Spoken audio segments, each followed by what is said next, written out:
My name is Marissa Cole. I'm 28 years old and based in Los Angeles. A decade ago I walked away from my family, the same family that adored my sister while treating me like I was invisible. Out of nowhere they reached out and invited me to her grand birthday celebration. My first instinct was to say no, but something deep inside told me I had to go. After 10 years I wanted to see with my own eyes how they would treat me if I came back. The venue was glittering with lights, champagne in hand everywhere, and my sister's glamorous circle surrounding her. The second I stepped inside, all eyes locked on me, judgment heavy in the air. My sister leaned closer, a smug grin curling at the edge of her lips, before delivering the line that sent the entire room into laughter. "You can't even afford a second-hand car." The mocking laughter echoed. But I didn't flinch. Instead I smiled, calmly reached into my bag and placed a business card on the table. In an instant her face drained of color. She nearly choked on her drink. What could possibly have been on that card? Why did the room go dead silent? "Keep watching, you won't see this coming." Growing up in Los Angeles, I always felt like I was living in her shadow. Christine, 2 years older, was the star of the family. From the moment she could walk she had that sparkle, tall, graceful, with a smile that won everyone over. By age 10 she was already modeling in local ads, striking poses in department store catalogs while mom and dad applauded like she'd won an Academy Award. Me. I was the quiet one, sitting in corners, sketching dresses in my notebook and dreaming of studying fashion one day. But at home her ambitions were the only ones that mattered. Dad, a real estate agent, and mom, who worked part-time as an event planner, funneled all their energy into her career. Dinner conversations were always the same. Endless praise about her latest shoot or which agency had taken notice of her. "She's destined for greatness," Dad would say, beaming. If I tried to share something about my sketches, Mom would glance at me with a distracted nod. "That's nice, Marissa," she'd reply, as if I'd just mentioned finishing my homework. It hurt. But I held on to my sketchbook, believing one day they'd finally see me. 12 I thought my moment had come. My middle school was hosting a talent show, and I spent weeks creating a flowing blue gown, every detail hand-stitched. I rehearsed my presentation, ready to explain how I'd designed it from scratch. The night of the show, nerves hit, but when I stepped on stage the applause felt like validation. I was finally noticed. But when I got home, Dad didn't even glance at me.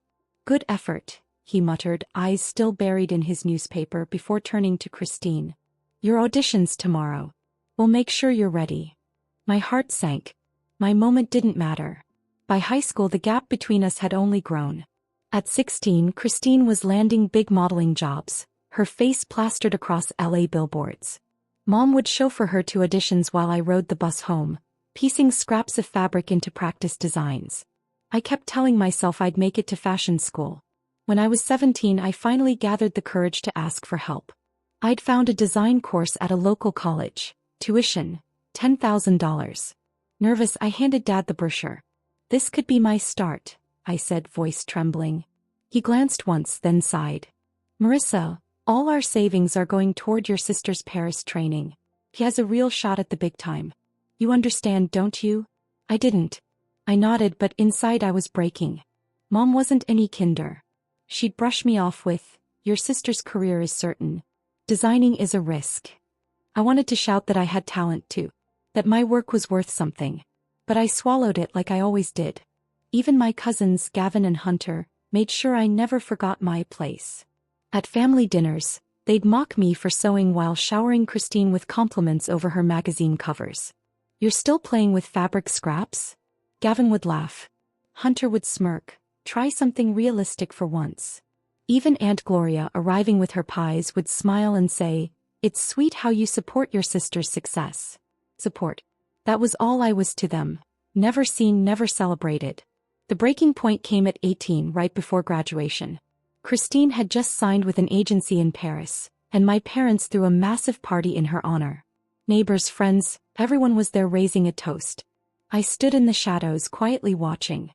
I'd applied to that design course anyway, using the little savings I had from my summer job at a coffee shop. I'd been accepted, but tuition was far beyond my reach. So I asked Mom for help, one final time. Her answer was sharp. "Marissa, we can't fund both of you. Your sister comes first." That night, staring at my sketches, I realized I'd never be enough for them. I didn't need their approval anymore. I'd prove them wrong myself. I packed a suitcase, grabbed my sewing machine and walked out. No goodbyes. Just determination. That was the last time I saw them in 10 years. Starting fresh wasn't easy. With only $500 from my coffee shop job, Los Angeles rent nearly crushed me. After searching through classifieds, I found a tiny room in Koreatown. Leaky sink, paper-thin walls, 3 indifferent roommates. Rent was $200, utilities split. It wasn't much, but it was mine. Every dollar went to rent, food, and fabric. Most nights, I lived on instant noodles, saving whatever scraps I could for sewing supplies. The hunger gnawed, but the dream of designing kept me alive. Eventually, I found a job as a tailor's assistant in the fashion district. $8 an hour. The shop was small, noisy with the hum of sewing machines and the smell of starch. My boss, Rosa, a no-nonsense woman, couldn't care less about my ambitions. Straight seams don't waste thread, she'd bark, handing me piles of alterations. I hemmed pants, fixed zippers, stitched seams. It wasn't glamorous, but I studied every detail. How fabric draped, how patterns worked. At night, exhausted, I still forced myself to sew my own designs on my old machine. Money was tight, but I refused to give in. I cut every extra expense. No new clothes, no movies, nothing. I'd walk past Melrose boutiques, imagining my dresses displayed there one day. For lessons, I relied on free resources. Library computers, YouTube tutorials teaching me bodices, sleeves, draping. I'd sew until midnight, ripping apart mistakes and trying again. My roommates thought I was insane, but I didn't care. One day, Rosa mentioned a custom dress to a client. I jumped in, offering to sketch. He gave me a chance. I stayed late, sketching a simple A-line dress. The client loved it. Rosa handed me a $10 bonus, grudging approval in her eyes. It was small, but to me it was a victory. Soon I started picking up more custom work. Slowly I saved every penny. I cut myself off from social media. No more Christine's flawless photos on blogs reminding me what my family thought I couldn't be. Instead, my walls filled with sketches, each one stronger than the last. Flowing gowns. Sharp suits. Lace tops. Proof I wasn't wasting my life. But doubt still crept in. Some nights, lying awake, I heard Mom's voice. Designing is a gamble.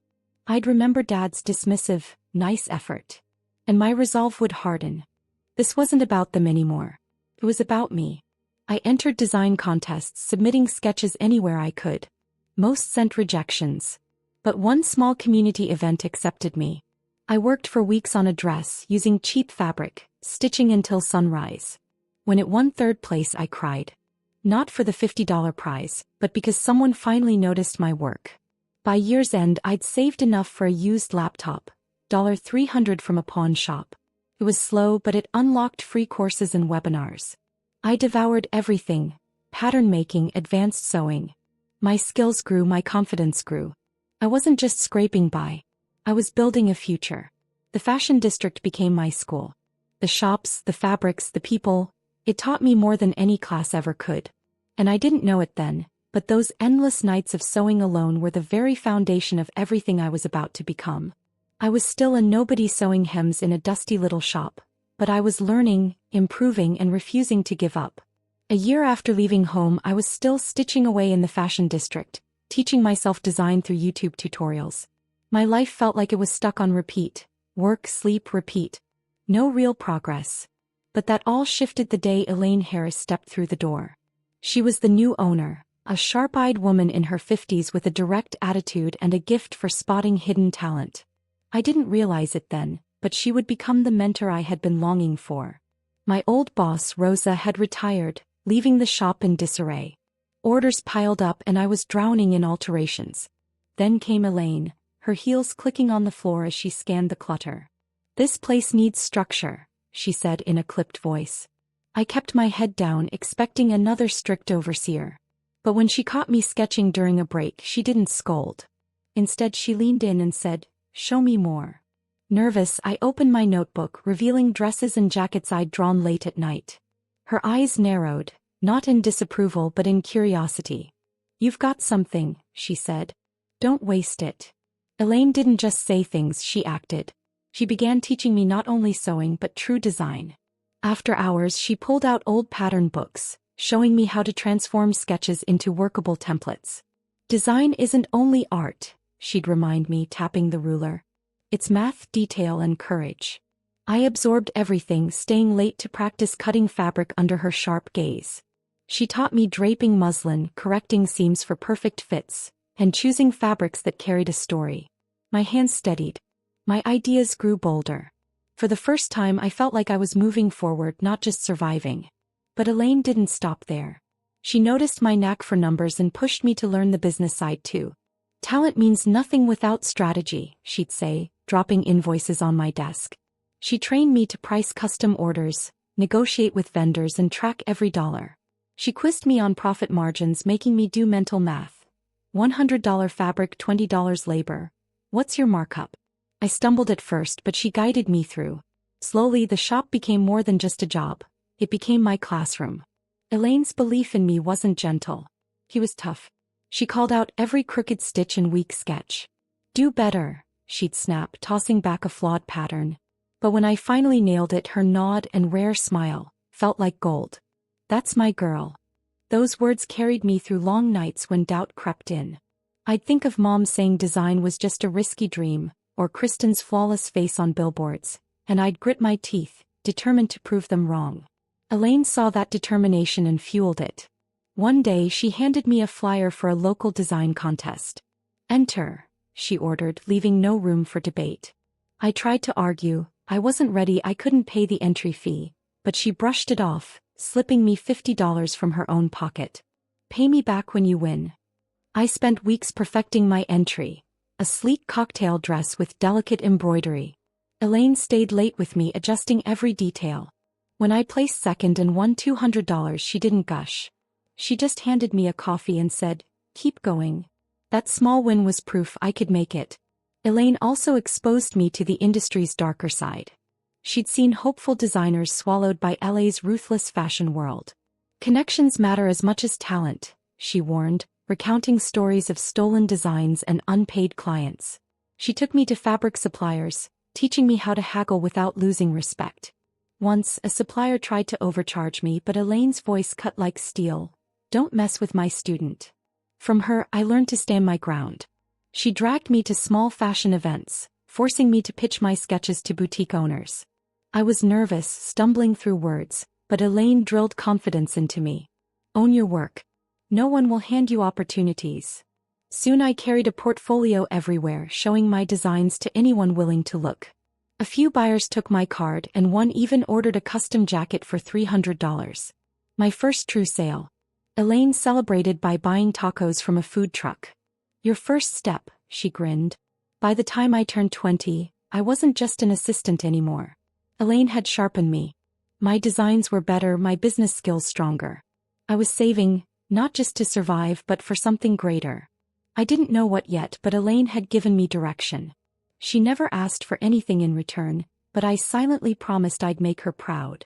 Then one afternoon, the past walked back into my life in a way I wasn't ready for. 3 years after leaving home, I was still at Elaine's shop, my skills sharper, my dreams bigger, but I was still technically just an assistant. That day the bell rang and in walked Kristen, my sister.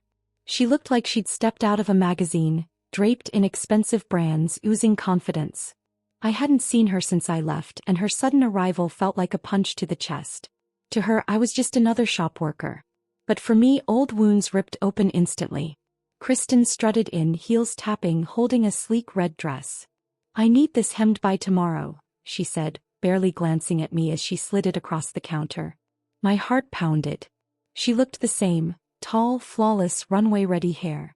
I kept my head down, hoping she wouldn't notice me. But Elaine, busy with another client, called out, "Marissa, handle it." Kristen's eyes snapped to me, recognition flashing. A smug smile spread across her lips. "Marissa, still sewing for other people?" she sneered, voice dripping with pity. I clenched my jaw, focusing on the dress. But she wasn't finished. "I thought you'd be doing something bigger by now," she mocked. "What is this? Some starter job?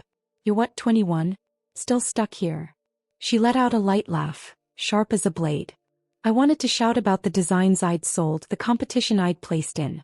But my throat locked. I stayed quiet, pinning the hem, my hand steady despite the fire inside me. Kristen scrolled through her phone, smirking. I just got back from a shoot in Milan. Next week it's New York Fashion Week. Do you even know what that's like?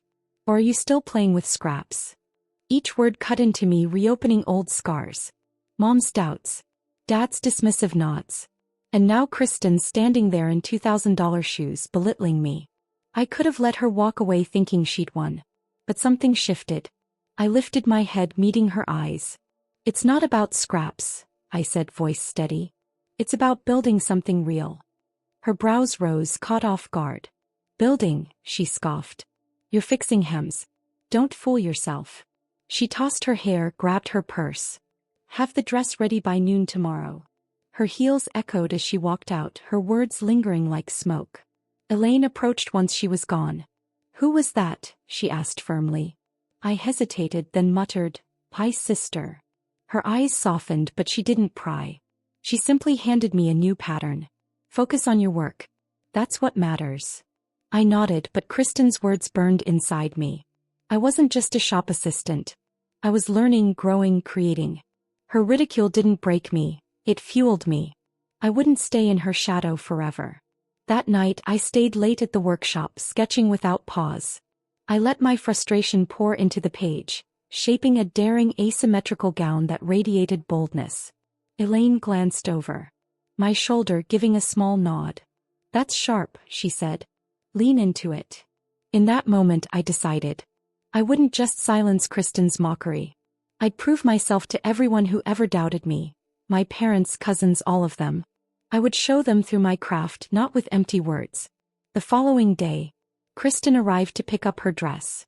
I handed it to her, every seam flawless, saying nothing. She looked it over, then smirked.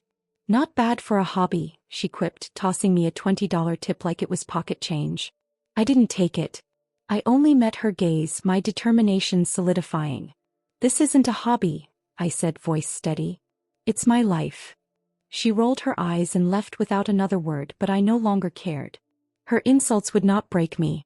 I drove myself harder, signing up for every design competition I could find, even the ones Elaine thought were impossible long shots. Spent sleepless nights refining my portfolio, pitching to small boutiques, and saving every penny for higher quality fabrics. Kristen's sneer wasn't just an insult, it was a spark. I refused to let her define who I was. I remembered being 12, standing on stage at the talent show, my dad ignoring the dress I made. I swore I would never feel that invisible again. By the year's end I had sold 3 more pieces to local shops, each one pushing me closer to my dream. Elaine noticed the fire in me, the relentless drive in my eyes. You're not just skilled, she told me one night while locking up the shop. You're unstoppable. I clung to those words like fuel. Kristen could be plastered on billboards, but I was building something far greater. A future that belonged entirely to me. 2 years after Kristen's visit, with Elaine's guidance lifting me higher, I was ready to spread my wings. I enrolled in a prestigious fashion program at a leading institute in Los Angeles, investing $30,000 of my savings into tuition.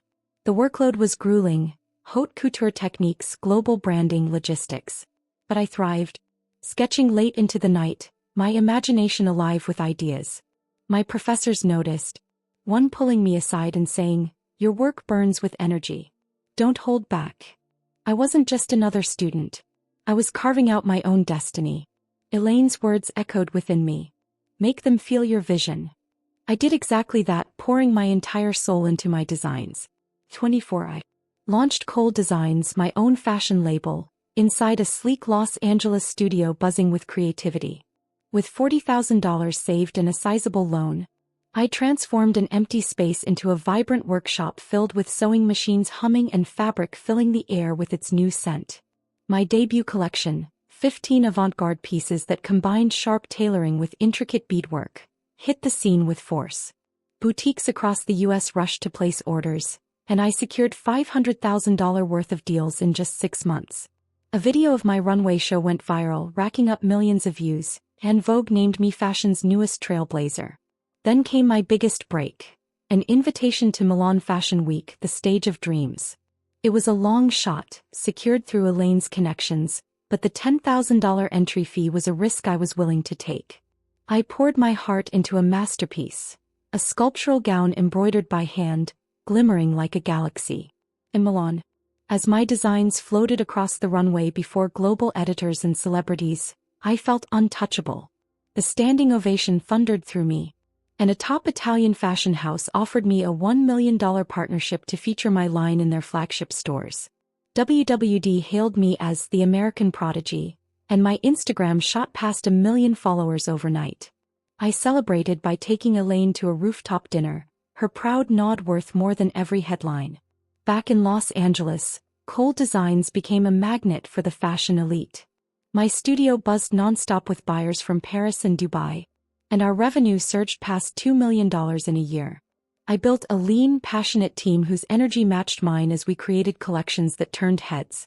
I spoke on global fashion stages beside industry icons, my voice steady as I shared how I had turned rejection into fuel. My gowns began gracing red carpets on A-list actresses, and a major retailer signed a $750,000 contract for my next season. I wasn't just playing the game anymore. I was rewriting its rules. Amid the chaos of success, I met Jared Foster, a rising photographer whose work captured raw emotion like lightning. He was 27, his quiet intensity cutting through the whirlwind during a shoot for my Milan line. I was buried in fabric when he walked into my studio, camera hanging from his shoulder. "Your designs don't just look stunning," he said, his eyes locking on mine. "They speak." His words disarmed me. His photographs transformed my collection into living art, each frame electric with energy. Over coffee in a dim-lit Echo Park cafe, we shared dreams, his to shoot on international runways, mine to redefine fashion. Jared became my anchor. We stole stolen moments between deadlines, walking Venice Beach at night or brainstorming over tacos in Koreatown. I told him about my past, about the years of being overlooked by my mother. He listened quietly, his hand warm on mine, and said, "You're creating something they can never ignore." Our bond deepened, rooted in ambition and trust. He pushed me to take risks with bolder cuts, and I encouraged his pitches to top magazines. We were a team, dreaming wildly and pushing each other higher. His photography, offered freely, saved me thousands and landed my work on the cover of a major fashion journal. That exposure secured a $1.2 million deal with a global department store chain. At his gallery opening, I wore one of my gowns as he introduced me. Marissa Cole, fashion's next icon. The applause around me felt like a promise. I was unstoppable. By 25, Cole Designs had become a global name. I staged a breathtaking show in Los Angeles, packing a grand hall with press and buyers. Jared's lens caught every moment, and Elaine's approving nod from the front row said it all. The show generated $1 million in orders, cementing my place among fashion's elite. I was no longer the girl who left home empty-handed. I was a powerhouse. Then one morning the past came calling. My phone lit up with an unfamiliar number, and for some reason I answered. "Marissa?"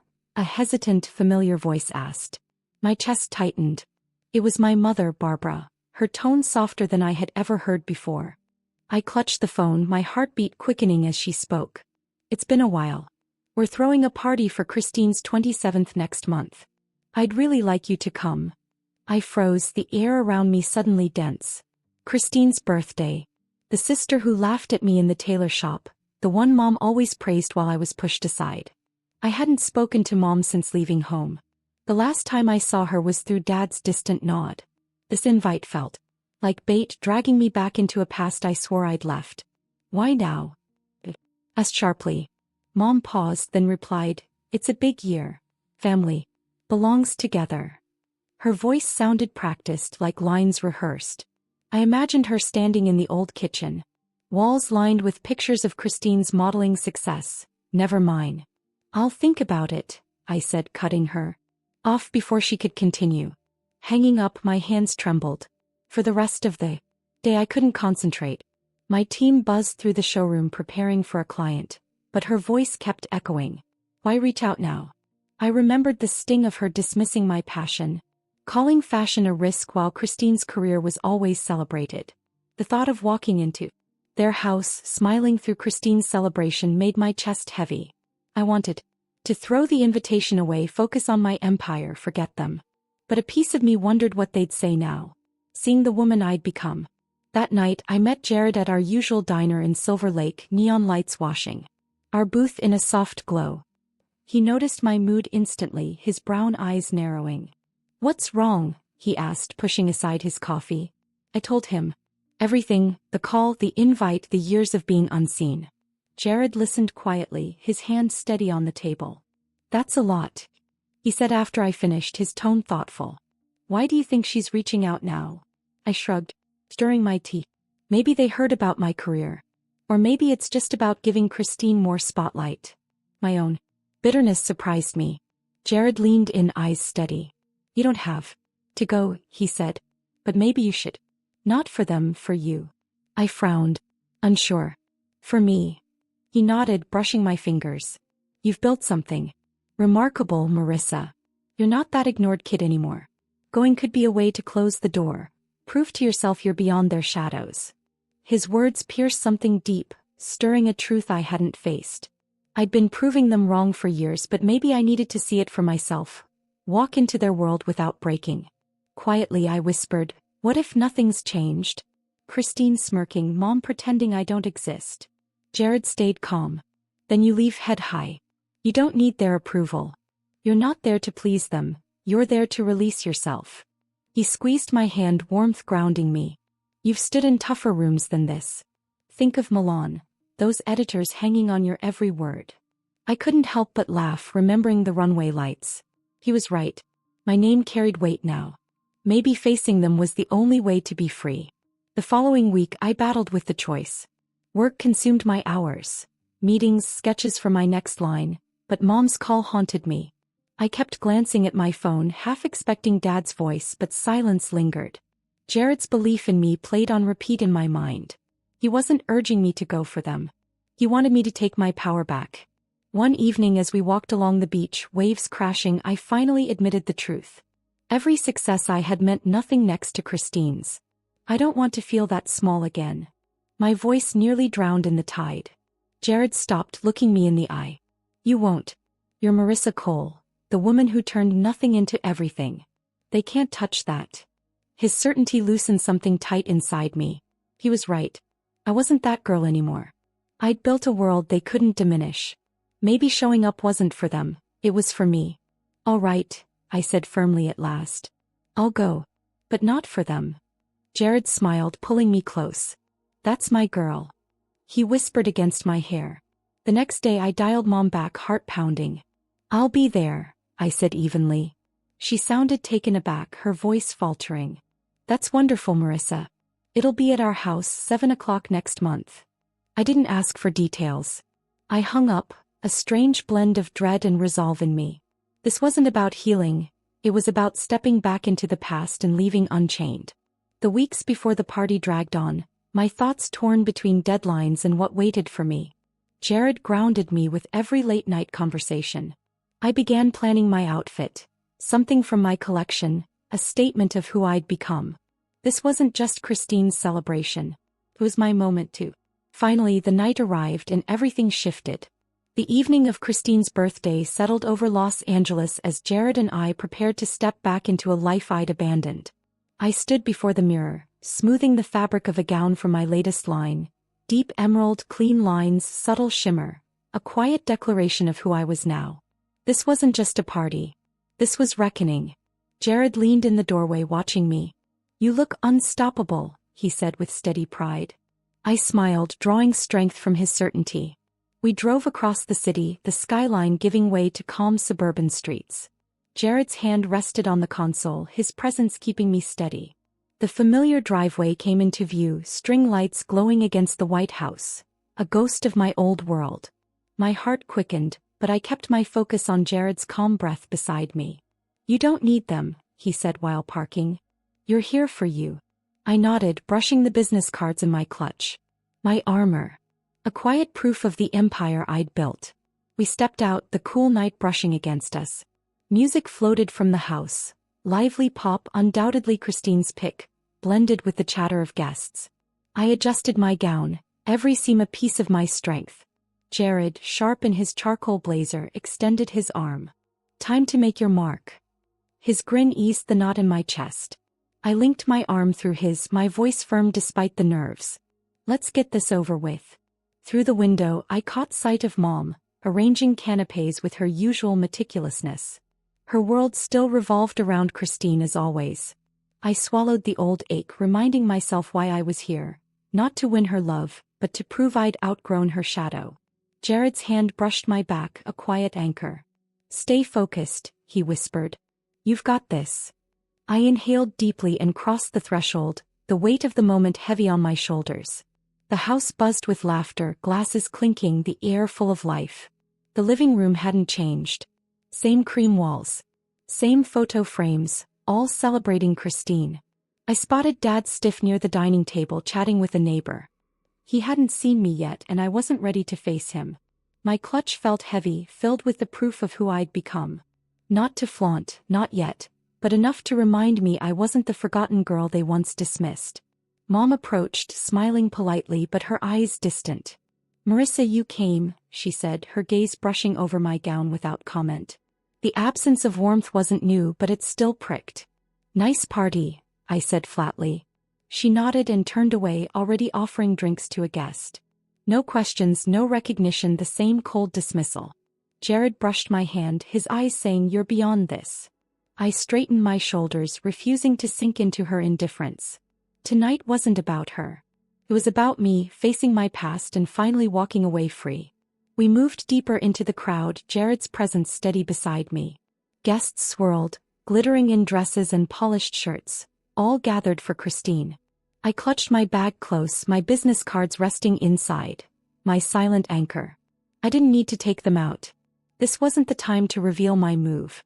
I was holding on to that for when it truly counted. Jared moved through the crowd effortlessly, his easy charm brushing off curious stares. "Just stay yourself," he whispered when one guest's eyes lingered too long. His reassurance kept me steady, my focus sharp. Then I spotted Kristen near the dessert table, her laugh carrying over the music as she entertained a group of friends. She hadn't seen me yet and I wasn't ready to close that distance. Memories stirred. The sting of her teasing, the way she had always stolen the spotlight without trying. But I pressed it down. I hadn't come to challenge her.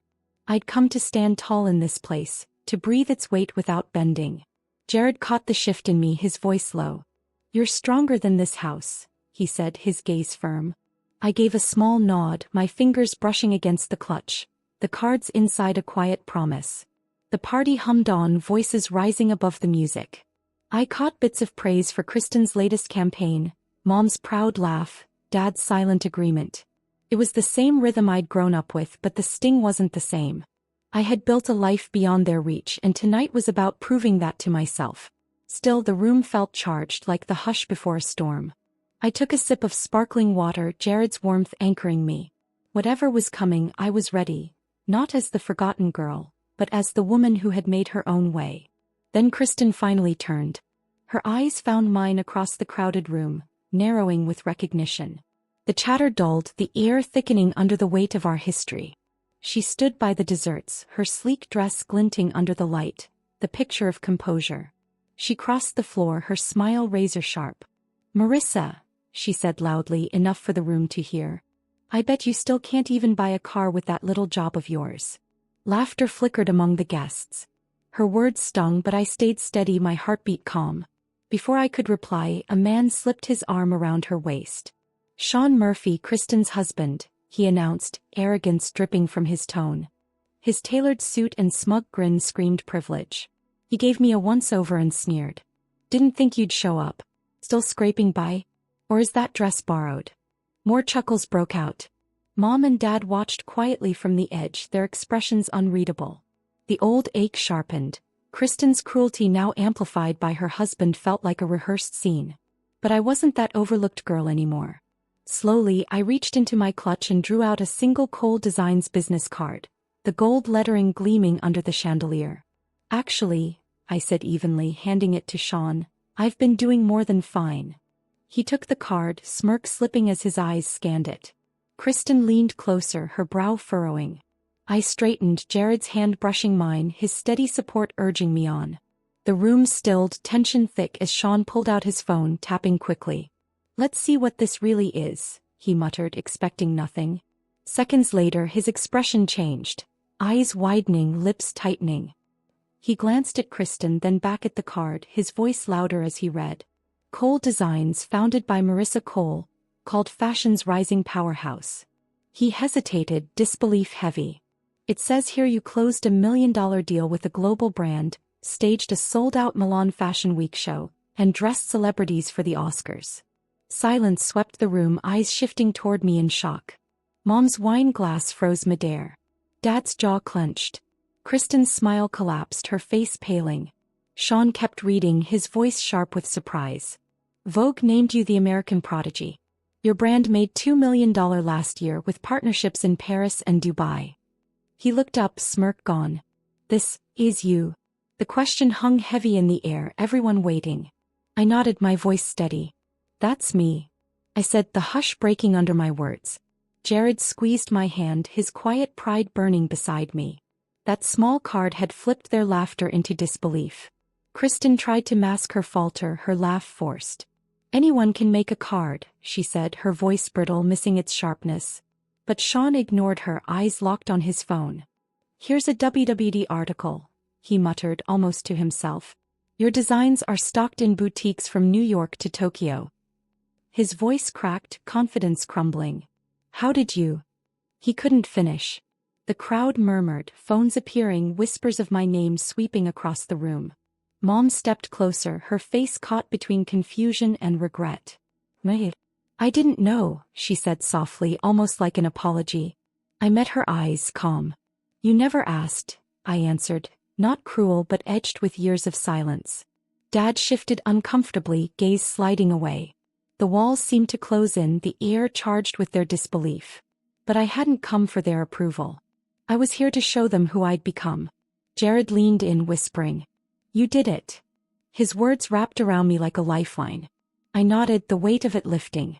This wasn't about revenge, it was about truth. The party moved on, but the atmosphere had shifted. Guests approached, their questions cautious but curious. "Are you really the designer?" one woman asked, eyes wide. I smiled, offering her a card. "See for yourself," I said, my confidence firm. Soon more gathered, recognition dawning as they connected my name to headlines. Kristen had retreated, whispering urgently to Sean, his face tight as he scrolled, her poise unraveling. Mom lingered nearby, fidgeting but keeping her distance. Dad stood by the fireplace, silent, heavy with things unsaid. Jared stayed close, his quiet strength unshaken. "They never saw this coming," he murmured, pride glinting in his grin. I let out a soft laugh, the tension easing. "Neither did I admitted, catching sight of a guest holding my card. It wasn't just paper. It was my fight, my journey, my victory." The room hummed with whispers, the story shifting from Kristen's party to mine. I hadn't needed applause, but the justice of it filled me with a hard-won peace. As the night stretched on, I felt lighter, free. Kristen's jeers, Sean's arrogance, my parents' indifference, they no longer had power over me. I had built a world they couldn't dismiss, and that card passed from hand to hand was proof. I looked at Jared, his eyes steady on mine, his support unshakable. This moment was mine, not theirs, and I was ready to leave it behind. Mom's hesitant step toward me lingered in my thoughts as the noise of the party faded behind us. Jared and I walked out, the weight of the night still clinging but no longer crushing. Her soft words stayed in my head, but I let them drift away. The drive back to my Los Angeles apartment was quiet, the city lights streaking by like memories already fading. Jared slipped his hand into mine, his grip steady and sure. "You showed them the real you," he said softly, his voice like a calm anchor. I gave a small nod, though the uneasiness clung to me. Something in me whispered the night wasn't finished. A few days later, my phone buzzed with an urgent email from my assistant. "Marissa, you need to see this," the subject read with a forwarded message attached. My stomach sank as I opened it. A stiff, formal request. Kristen had reached out to Cole Designs, asking to walk in my next international show in Paris. The sheer boldness struck me like a slap.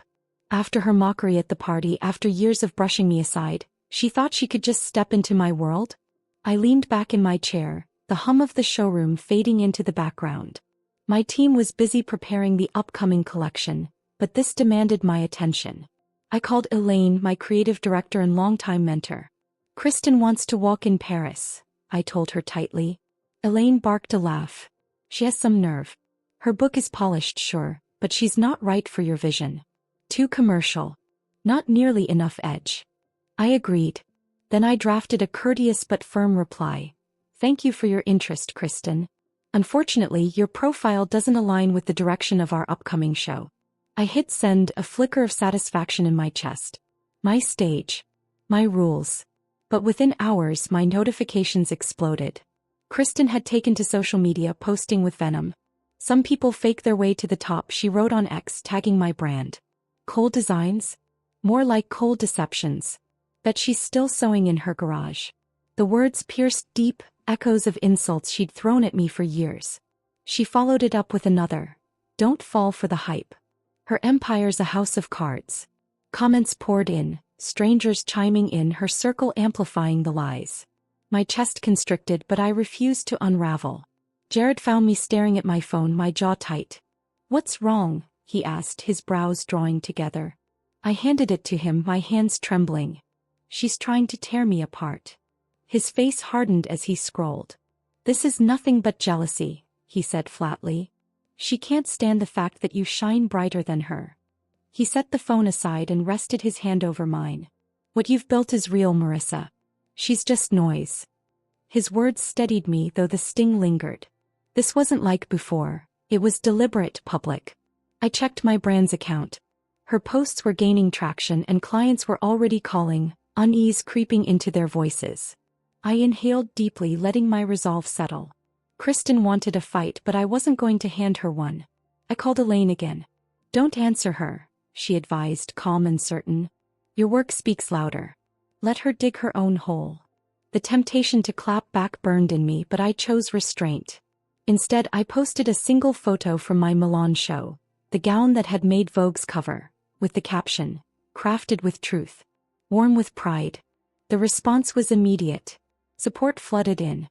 Fans and industry voices praised my work, drowning out Kristen's noise. A major fashion blogger wrote, "Cold Designs is the real deal." Orders spiked, traffic soared.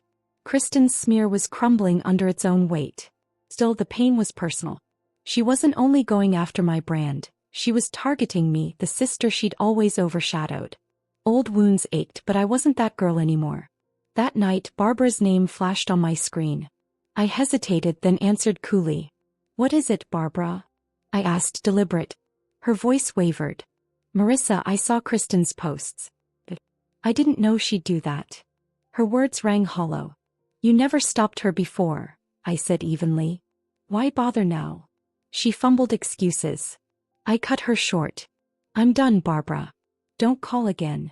I hung up, my heart pounding but steady. Minutes later, Thomas called. His voice low, uneasy. Marissa, your mother's upset. Thomas, I interrupted sharp. You both picked your side years ago. I don't need apologies now. Before he could argue, I ended the call. I blocked his number. Then Barbara's. Kristen's. Sean's too. It felt final, like shutting the cover on a book I'd outgrown. From the couch, Jared watched me, his eyes warm with pride. You okay? He asked softly. I nodded, sinking beside him. Better than okay, I breathed. A weight lifted. They don't get to define me anymore. He drew me into his arms, his presence grounding me. Outside, the city pulsed with possibility. My phone buzzed again, Elaine's message. Paris is sold out. You're untouchable. I smiled, Kristen's attacks losing their sting. Her posts fizzled out, drowned by the industry's louder support. A retailer confirmed a $3 million expansion. Proof my empire was no illusion. I leaned into Jared, feeling stronger than ever. This wasn't just winning. It was release. The next morning, golden light poured through my apartment windows. Jared was already in the kitchen brewing coffee, his easy smile reminding me of the life we were shaping together.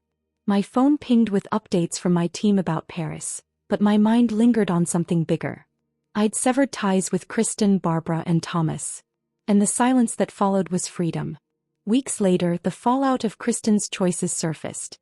An insider revealed her agency had dropped her for unprofessional conduct. Campaigns cancelled. Contracts dissolved. Her name became a warning in the industry. Rumors swirled about Sean's financial struggles, their lavish image cracking under debt. A tabloid screamed, "Model's meltdown leads to money woes." I didn't celebrate her collapse, but the irony was clear. Her attempt to dim me had only burned her own light out. Meanwhile, Cole Designs thrived. Orders surged after Paris. A $5 million department store deal sealed. A London collaboration on the horizon. Elaine called her pride unmistakable. "You've built something unstoppable." I smiled, grateful, but my heart rested with Jared, who'd weathered every storm by my side. We planned quiet nights, trips to the coast, space to breathe. One afternoon I sat in my buzzing showroom, sketching the next season's designs. Fabrics draped across tables, my team debating palettes in the background. I paused, letting it all sink in. Kristen's cruelty, Barbara's indifference, Thomas's excuses. They'd once dragged me down. Now they were nothing but fading shadows. Jared walked in carrying takeout from our favorite taco place, and in that moment the future finally felt completely mine.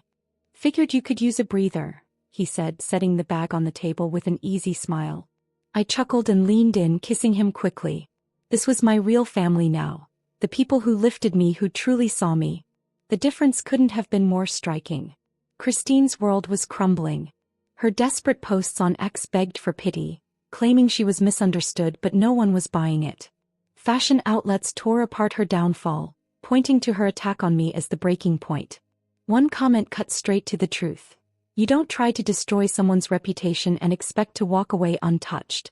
Her fan base dwindled, brands pulled away, and soon whispers spread of creditors chasing her and Sean. I didn't want her suffering, but I carried no regret. Her path was her own choosing, just as mine was. Then a notification lit up my phone. An email from a journalist asking for an interview about my rise in fashion. I agreed, but only on my terms. I wasn't going to feed her scandal. I wanted to tell my story. When the interview came, I spoke about perseverance, about carving something out of nothing. "Family isn't just tied by blood," I said firmly. "It's the people who honor you, who trust in your worth." The reporter nodded, jotting notes furiously. When the article published, it went viral. Praise poured in, people commending my composure and dignity. It felt like the last page of a chapter I'd finally finished. Not long after, Jared and I escaped to the coast, driving with the windows rolled down, the roar of the ocean filling the car. At a little cafe perched above the cliffs, we lingered over coffee and pastries, laughing and reminiscing. "Do you ever think about them?" he asked softly, eyes fixed on the horizon. I knew exactly who he meant. Thomas, Barbara, Christine. "Not anymore," I said, threading my fingers through his. "They belong to the past. You're my future." He smiled, pulling me close. And for the first time I truly felt free. The weight of their judgment, their constant rejection, was finally gone. Back in Los Angeles, my studio bloomed into a center of creativity. My team grew, bringing in designers who believed in my vision. Nights stretched late, filled with laughter and ambition, as we crafted gowns destined for runways from Paris to Tokyo. One client stood mesmerized before a red carpet piece. "You're reshaping the industry," she said. And for the first time I fully believed it. Every line I drew, every stitch I sewed carried proof of my strength, proof that I had built this life on my own terms. Christine's name slowly vanished from the media cycle, replaced by new talents, and my brand's steady rise. A friend later sent me her post about selling off her luxury bags just to pay bills. I didn't react. Her downfall wasn't mine to carry anymore. My energy belonged to what mattered. Jared's steady love, my team's devotion, and the pure joy of creating. One evening, as we toasted a new partnership over glasses of wine, Jared lifted his glass. "To you," he said, his gaze warm. "To everything you've fought through." I clinked my glass against his, heart brimming. Looking back, the truth was undeniable. Family wasn't about shared DNA. It was about loyalty, about being valued. Thomas and Barbara had chosen Christine. But I had chosen myself. And that choice brought me Jared, Elaine, and a team who felt like home. Christine's collapse was her own doing, driven by jealousy and cruelty. I didn't need her failure to validate my success. My happiness alone was enough proof. That night, standing on my balcony as Los Angeles shimmered below, I felt complete. The city stretched vast and alive, reflecting the future I had built. One where respect, not rivalry, defined my world.